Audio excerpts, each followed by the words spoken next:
দেখলাম সেই বাতিদানগুলোর মাঝখানে মনুষ্যপুত্রের মতো কেউ একজন ছিলেন।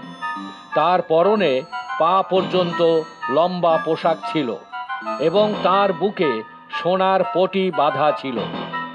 তার মাথার চুল ভেড়ার লোমের ও বরফের মতো সাদা ছিল এবং তার চোখ আগুনের শিখার মতো ছিল।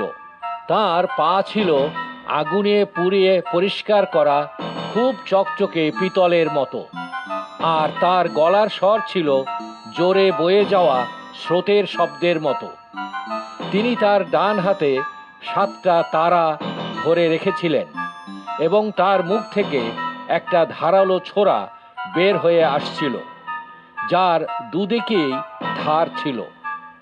পূর্ণ তেজে জ্বলন্ত সূর্যের মতোই তার মুখের চেহারা ছিল।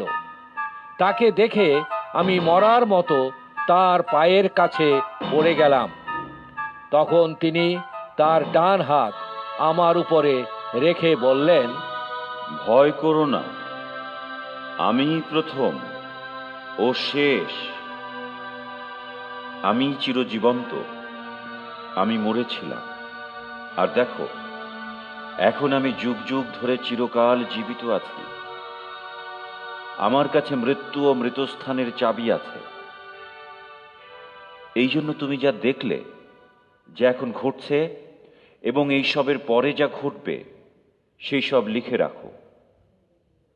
যে 7টা সোনার বাতিদান ও আমার ডান হাতে যে 7টা তারা তুমি দেখলে, তার গুপ্ত অর্থ এই: সেই 7টা তারা হলো সেই 7টা মণ্ডলীর 7জন দূত, এবং 7টা বাতিদান হলো সেই 7টা মণ্ডলী।